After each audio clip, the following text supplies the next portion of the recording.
Heading ये लगाया गया था कि महमूद बेगड़े के 3-4 हजार कहवाए छे, यानी कहा जाता है कि महमूद बेगड़े की 3-4 हजार रानियां थी और वो रात को जिस रानी के साथ संभोग करता, उनका यानी उसके साथ रिश्ता बनाता, तो वो सुबह में जो है मर जाती थी।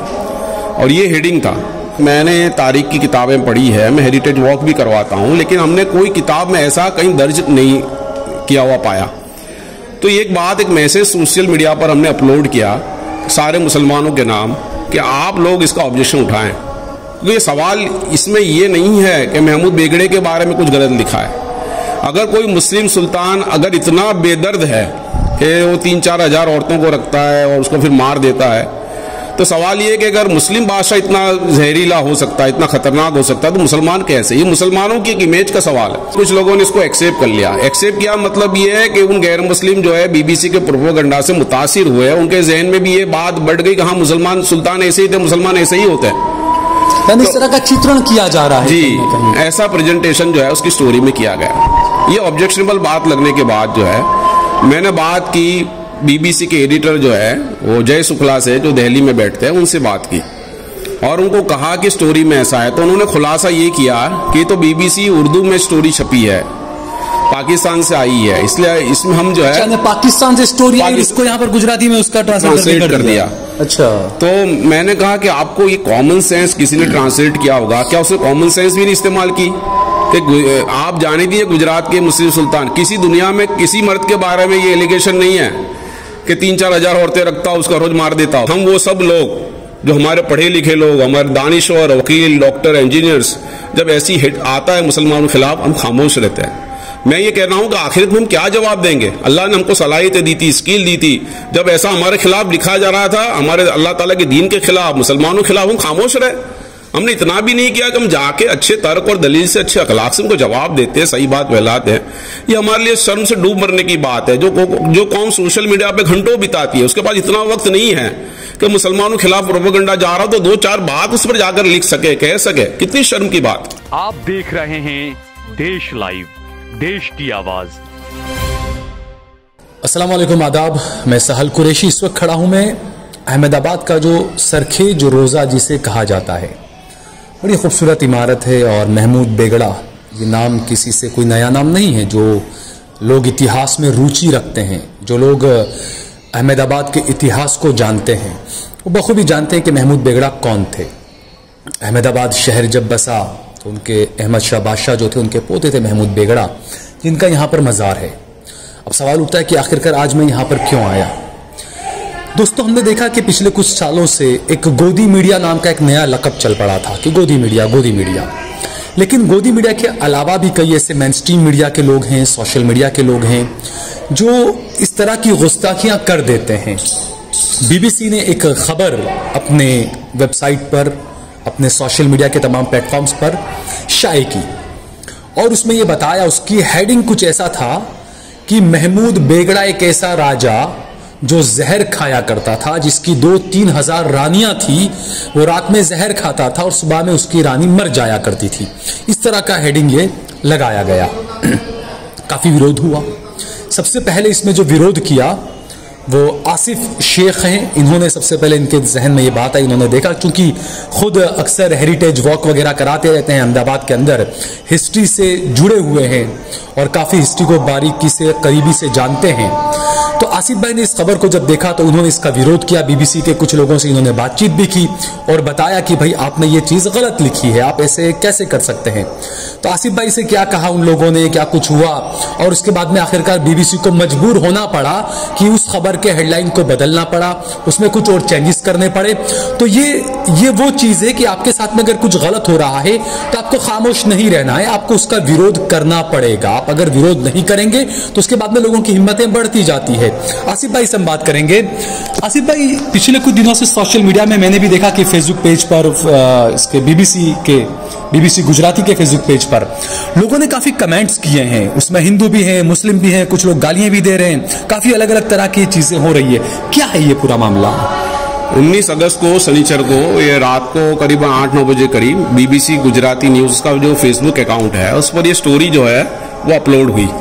और इस स्टोरी में मैंने देखा था कि हेडिंग ये लगाया गया था कि महमूद बेगड़े के 3-4 हजार कहवाए छे के, यानी कहा जाता है कि महमूद बेगड़े की 3-4 हजार रानियां थी और वो रात को जिस रानी के साथ संभोग करता, उनका यानी उसके साथ रिश्ता बनाता, तो वो सुबह में जो है मर जाती थी। और ये हेडिंग था, और इस हेडिंग में पूरी स्टोरी थी जिसमें महमूद बेगड़े के बारे में और भी बात कही गई थी। तो ये मुझे बात बड़ी ऑब्जेक्शनेबल लगी, क्योंकि मैंने तारीख की किताबें पढ़ी है, मैं हेरिटेज वॉक भी करवाता हूँ, लेकिन हमने कोई किताब में ऐसा कहीं दर्ज नहीं किया हुआ पाया।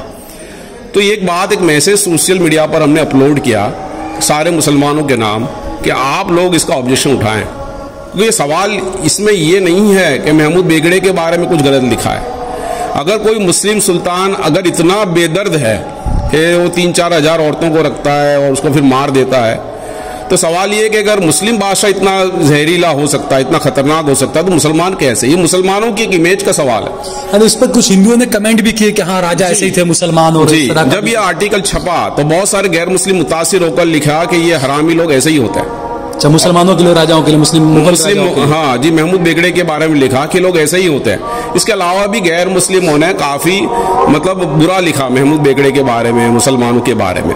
कुछ गैर मुस्लिमों ने बीबीसी को मतलब लिखा कि ये उनको शर्म आनी चाहिए, इतनी बेहुदा बात, इतनी इलॉजिकल बात तुम लिखते हो जो कोई कबूल नहीं कर सकता। अच्छा, कुछ हिंदुओं ने ये भी, बहुत सारे गैर मुस्लिमों ने यानी बीबीसी की बात को गलत ठहराया, लेकिन कुछ लोगों ने इसको एक्सेप्ट कर लिया। एक्सेप्ट किया मतलब ये है कि उन गैर मुस्लिम जो है बीबीसी के प्रोपेगेंडा से मुतासिर हुए, उनके जहन में भी ये बात बढ़ गई कि हाँ मुसलमान सुल्तान ऐसे ही थे, मुसलमान ऐसे ही होते हैं। इस तरह का चित्रण किया जा रहा है जी, ऐसा प्रेजेंटेशन जो है उसकी स्टोरी में किया गया। ये ऑब्जेक्शनेबल बात लगने के बाद जो है मैंने बात की बीबीसी के एडिटर जो है वो जय शुक्ला से, जो दिल्ली में बैठते हैं, उनसे बात की और उनको कहा कि स्टोरी में ऐसा है। तो उन्होंने खुलासा ये किया कि तो बीबीसी उर्दू में स्टोरी छपी है, पाकिस्तान से आई है, इसलिए इसमें हम जो है पाकिस्तान से स्टोरी आई, इसको यहाँ पर गुजराती में उसका ट्रांसलेट कर दिया। अच्छा, तो मैंने कहा कि आपको ये कॉमन सेंस किसी ने ट्रांसलेट किया होगा क्या? उसने कॉमन सेंस भी नहीं इस्तेमाल की कि आप जाने दिए गुजरात के मुस्लिम सुल्तान, किसी दुनिया में किसी मर्द के बारे में ये एलिगेशन नहीं है कि 3-4 हजार औरतें रखता हो, उसका रोज मार देता हो। कितना बेदर्द आदमी होगा। मैंने कहा जिन्होंने मुस्लिम सुल्तानों के बारे में हिस्ट्री में गलत लिखा है ना, उन लोगों ने भी ये जरूरत नहीं की है कि 3-4 हजार औरतों का जिक्र किया हो। और जिन यूरोपियन मुसाफिरों के हवाले से ये बात कही है उसके बारे में रत्नमणिराव भीमराव जोटे है, उनकी बहुत मशहूर किताब है गुजरात में सांस्कृतिक इतिहास। वो खुद लिखते हैं कि ये जो यूरोपियन मुसाफिर आए थे उन्होंने बहुत सारी हम्बक बात लिखी है। बाकायदा एक सैमुअल बटलर नाम का अंग्रेज जो था पोएट, उसकी कविता में उन्होंने दर्ज किया है कि वो कहते थे कि खंबात का बादशाह यानी महमूद बेगड़े के बारे में, वो रोज सांप खाता था और जो गुजराती में जिसको घो कहते थे वो खाता था, और जो मेढक होते हैं झेरी वो खा जाता था। अब ऐसी बातें, इलॉजिकल बातें उस वक्त के लोगों ने लिखी है। और उसने ये भी लिखा है कि ऐसी बातों को मानना एकदम बेमतलब है, सिर्फ यूरोप के बच्चों को खुश रखने के लिए कहानियां ऐसी घड़ी गई थी। और वो ये जो यूरोपियन के मुसाफिर थे कभी सुल्तान से मिले नहीं, सुल्तान के इंतकाल के बाद यहाँ आए और लोगों के मुंह से कुछ बातें सुनी, उसमें मिर्च मसाला ऐड करके उन्होंने बात कह दी। यानी ये आसिफ भाई मैं बीच में रोकूंगा नहीं, यही कि बीबीसी ने एक स्टोरी अगर इस तरह की छाप दी तो जो आने वाली नस्लें जो पढ़ेगी तो उनके दिमाग में यही रहेगा कि महमूद बेगड़ा ऐसा था, तो वो सुनी सुनाई बातों को इस तरीके से वो किया। सही है। फिर फेसबुक पर कुछ पेज पर कुछ इतिहासकारों ने भी इसका विरोध किया बीबीसी का। जी, इसमें जो सबसे बड़ी ऑब्जेक्शनेबल बात यह है, जो मैंने उसके एडिटर को भी कहा, उनके जो सीनियर जर्नलिस्ट है भार्गव परिक, उनको भी कहा कि बीबीसी उर्दू ने हेडिंग लगाया, वो तो ये लगाया कि 53 साल हुकूमत करने वाला महमूद बेगड़ा जो राज सुल्तान थे वो जहर खाते थे, ये हेडिंग है। लेकिन आप ये देखिए कि बीबीसी गुजराती में जब हेडिंग लगा तो ये लिखा है कहवाय छे के महमूद बेगड़ा 3-4 हजार रानियों रखता होता, यानी वो महमूद बेगड़ा कहा जाता है कि 3-4 हजार रानियां रखता था और समागम, ये हेडिंग लगाया। मतलब गुजरात के एडिटर ने इसमें से ऐसी स्टोरी ढूंढी जो मुसलमानों के खिलाफ नफरत फैलाती हो। इसी स्टोरी में वो जिक्र भी है उर्दू की स्टोरी में, लेकिन हेडिंग अलग है। यहां पर उस बात को हेडिंग लगाकर मुसलमानों के खिलाफ नफरत फैलाने के मकसद से ही बीबीसी ने किया। और हमें ऐसा फील होता है कि बीबीसी के ऊपर जो जैसे मामला तंग किया जा रहा है ऊपर से, तो बीबीसी एक जो मुसलमानों के खिलाफ प्रोपेगेंडा कुछ लोग चला रहे हैं उसका एक हिस्सा बन रहा है, गोदी मीडिया का एक हिस्सा बन रहा है, ऐसा हम फील कर रहे हैं। उसमें बहुत सारे मुस्लिम हिस्टोरियन है, जो यहाँ पर एहसान अजमेरी साहब है, उसने बीबीसी को लिखा, और बहुत सारे जो मुस्लिम हजरात हैं उन सबका शुक्रिया अदा करते हैं जिन्होंने एक बड़ी तादाद में अपील के बाद जो है बीबीसी को फेसबुक पेज पर गए, अच्छी भाषा में उसको जवाब दिया, लिखा, और आखिर में इसका फायदा ये हुआ कि बीबीसी को अपनी स्टोरी में खुलासा करना पड़ा, अपने हेडिंग बदलने पड़े, जो नफरत वाला हेडिंग था उसको बदल देना पड़ा और आखिर में लिखना पड़ा कि जो यूरोपियन इतिहासकारों ने लिखा है ये लोकल इतिहासकार जो इसको झूठ मानते हैं, गलत मानते हैं और इसका सच्चाई से कोई लेना देना नहीं है। तो दूसरा ये इस तरह की हिस्ट्री को जो तोड़ मरोड़ने का जो काम करता है, क्योंकि बीबीसी तो एक बड़ा इदारा है, सब जानते हैं। कभी मैंने इस तरह की खबरें बीबीसी पर नहीं देखी कि इस तरह का कभी इन्फ्लुएंस इस तरह का किया हो बीबीसी ने। ये पहली बार इस तरह की चीजें हो रही है। आपने जो कहा कि ऊपर से जो प्रेशर है, क्योंकि हमने देखा, सभी को पता है कि बीबीसी पर अलग अलग दिल्ली वगैरह के ऑफिसों में किस तरीके से छापेमारी की गई थी और उसके बाद में शायद कुछ हृदय परिवर्तन उस तरफ हो गया हो, ये कहना चाहते हैं आप? जी, असल में फेसबुक है, ट्विटर है, यूट्यूब है, ये जितने भी सोशल मीडिया है उनके जिम्मेदारों को प्रेशराइज किया जाता है। ट्विटर के जो पुराने सीईओ उन्होंने भी इस बात को तस्लीम किया है और फेसबुक के जो गुजरात के हेड थे उन पर तो बाकायदा इल्जाम लगा है कि वो प्रो हिंदुत्व का जो एजेंडा चला रहे थे दिल्ली दंगों में, उनको हटाया गया है। तो ये जो दबाव बना रहा है इंटरनेशनल मीडिया पर, अगर आपको भारत में काम करना है तो हमारे एजेंडे से चलना होगा, ये दबाव जो है कहीं ना कहीं नजर आता, हमें साफ नजर आ रहा है। क्योंकि भारत एक बड़ा मार्केट है हर एक के लिए ना, पूरी दुनिया की नजर एक बड़ा मार्केट है। तो सरकारें तो यहाँ आती जाती रहे, लेकिन ये मार्केट जो है वो तो लोगों के लिए है, तो यहाँ की सरकार का मानना पड़ी इस वजह से। जी, तो एक दबाव जो है ना ये महसूस हो रहा है कि इंडियन के सोशल मीडिया के मार्केट में पैर जमाने के लिए। लेकिन एक सवाल जो है इसमें हमारे लिए है, मुसलमानों के लिए एक सवाल है कि हम अगर ऐसा मुसलमानों के खिलाफ छपेगा इस्लाम के बारे में, हमारे सुल्तानों के बारे में, तो हम क्या करें? क्या हम खामोश बैठे? क्योंकि सवाल इसलिए उठ रहा है कि नफरत एक मुस्लिम सुल्तान के खिलाफ नहीं फैलाई जा रही है। मुस्लिम सुल्तान तो सिर्फ आइकन है, मुसलमानों के खिलाफ नफरत फैलाई जा रही है। और जब मुसलमानों के खिलाफ नफरत बहुत तेज हो जाती है तो आप देखते हो कि मुंबई की ट्रेन में 3 बेगुनाह मुसलमान को किसी ने मार दिया, फिर कहीं पर दंगे हो जाते हैं, कहीं हेट स्पीच होती है। ये क्यों? क्योंकि जो मीडिया है मुसलमानों के खिलाफ इतना जहर फैला रहा है कि लोगों के जहनों में जब ये जाता है तो कहीं दंगों की शक्ल लेता है, कहीं हेट स्पीच की शक्ल लेता है, कहीं मॉब लिंचिंग की शक्ल लेता है। उसमें हम वो सब लोग जो हमारे पढ़े लिखे लोग, हमारे दानिश्वर, वकील, डॉक्टर, इंजीनियर्स, जब ऐसी हिट आता है मुसलमानों के खिलाफ, हम खामोश रहते हैं। मैं ये कह रहा हूं कि आखिर में हम क्या जवाब देंगे? अल्लाह ने हमको सलाहियतें दी थी, स्किल दी थी, जब ऐसा हमारे खिलाफ लिखा जा रहा था, हमारे अल्लाह ताला के दीन के खिलाफ, मुसलमानों के खिलाफ, हम खामोश रहे। हमने इतना भी नहीं किया कि हम जाके अच्छे तर्क और दलील से, अच्छे अखलाक से उनको जवाब देते हैं, सही बात फैलाते हैं। ये हमारे लिए शर्म से डूब मरने की बात है। जो कौम सोशल मीडिया पे घंटों बिताती है उसके पास इतना वक्त नहीं है कि मुसलमानों के खिलाफ प्रोपेगेंडा जा रहा हो तो 2-4 बात उस पर जाकर लिख सके, कह सके। कितनी शर्म की बात। संयमित भाषा में कम से कम अपना विरोध कर सकते हैं। अच्छी तर्क और दलील से, अच्छे अखलाक से आप उनसे बात कीजिए। जब बीबीसी के एडिटर से बात की, 2 सीनियर जर्नलिस्ट से बात की, उन्होंने तस्लीम किया आपकी बात सही है। मैं कैसी लॉजिकल बात आप छापते हो? कोई एक मर्द जो 3-4 हजार औरतों के साथ ऐसा गलत करता हो, कहां उसको दफनाएंगे? हिस्टोरियन सवाल पूछे, ये 3-4 हजार औरतों को कहां दफना है?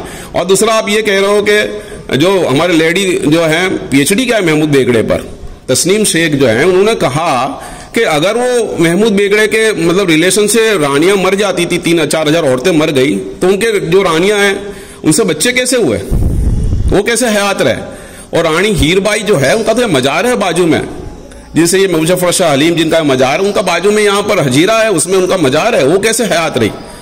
दूसरी एक बात मालूमात आपको कहना चाह रहा हूं कि जो महमूद बेगड़ा है उनकी 3 ही रजपूत रानियां थी और एक रानी रूपमती जिसकी बहुत खूबसूरत मस्जिद उनके नाम से मस्जिद बनाई है मिर्जापुर में। दूसरी आपने ऑस्ट्रेलिया में रानी सिपरी देखी है। तीसरी यहाँ है जिनको दफन किया गया है रानी हीरबाई। लेकिन उसके पीछे वजह यह है कि अहमद शाह, ये महमूद बेगड़े के पोते थे अहमद शाह बादशाह जो इन्होंने अहमदाबाद बसाया, उनके दादा थे, मतलब महमूद बेगड़े के दादा अहमद शाह के दादा थे जफर खान, और जफर खान के वालिद थे सहारन। वे सहारन जो थे वो टांक जाति के राजपूत थे। साधु और सहारन 2 टांक भाई थे राजपूत जाति के। वो फिरोज शाह तगलक जब जंगल में गुम गया तो उसको मदद की थी, तो फिरोज शाह तगलक को दिल्ली ले गए। बाद में अच्छे अखलाक से मुसलमान बने। उनको जो है मखदूम जहानिया रहमतुल्लाह ने दुआ दी थी जफर खान को, उनसे अच्छे अखलाक से मुतासिर होकर के तुझे जो है गुजरात की सल्तनत मिलेगी। अच्छा। मखदूम जहानिया वो रहमतुल्लाह की दुआ सुनने के बाद कहते जफर खान घर पर आए, फिर वापस गए कि बुजुर्ग मुझे ये दुआ दीजिए कि मेरी नस्लों को भी हुकूमत कायम रहे। कहाँ जा, तुझे ये दुआ देता हूं कि तेरी नस्लों में भी इंशाल्लाह जो है ये सल्तनत चलती रही। अच्छा। और उन्हीं की नस्ल में से जो है सैयद कुतुब शहीद है रहमतुल्लाह, जिन्होंने अहमदाबाद के लिए दुआ की थी, अहमदाबाद अबद व आबाद, अहमदाबाद तू सदा आबाद रहे। तो इसलिए गुजरात के मुस्लिम सुल्तान जो है इनकी ये जो सूफियाने किराम है उनकी कदरों कीमत रखते थे। तो ये महमूद बेगड़ा जिन्होंने 52 साल हुकूमत की है गुजरात की हिस्ट्री में, किसी महमूद बेगड़े से लंबी ज्यादा हुकूमत किसी ने नहीं की।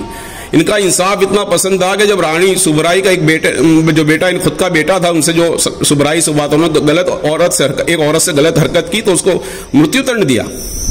ये मुस्लिम सुल्तान अपने इंसाफ के लिए इतना माना जाता था कि एक बार जो है 2 गलत लोगों को फांसी की सजा हो गई गलत गवाही की वजह से। उनको पनाह देने वाले जो थे कालू शहीद, जिनके नाम से आज कालूपुर है, उनको भी मौत की सजा दी। ये इंसाफ पसंद बादशाह हुआ करते। वो ये इंसाफ पसंद बादशाह के बारे में कोई ऐसा लिखे, सिर्फ एक बादशाह के खिलाफ लिखना नहीं है, ये मुसलमानों की इमेज बिगाड़ने की कोशिश है। और अगर हम खामोश रहेंगे तो ये नफरती माहौल और बढ़ेगा और खामोश रहने वालों को कभी न कभी निशाना जरूर बनना पड़ेगा। ठीक है आसिफ भाई, बहुत बहुत शुक्रिया हमसे बातचीत करने। जी बहुत जज़ाकल्लाह। दूसरी एक और बात मैं यहाँ पर कहूँगा कि आसिफ भाई का एक चैनल भी है, जो आप अगर अहमदाबाद की, गुजरात की हिस्ट्री को जानना चाहते हैं, तारीख को जानना चाहते हैं, तो आसिफ भाई खुद हेरिटेज वॉक भी करवाते हैं। आपका चैनल का नाम भी अपना शहर अपनी बात के नाम से एक जो हेरिटेज वॉक पर और ऐतिहासिक मालूमात के लिए और मुसलमानों के मसाइल पर मैं बात रखता हूँ, आप जरूर देख सकते हैं। अपना शहर अपनी बात। ठीक है, बहुत बहुत शुक्रिया।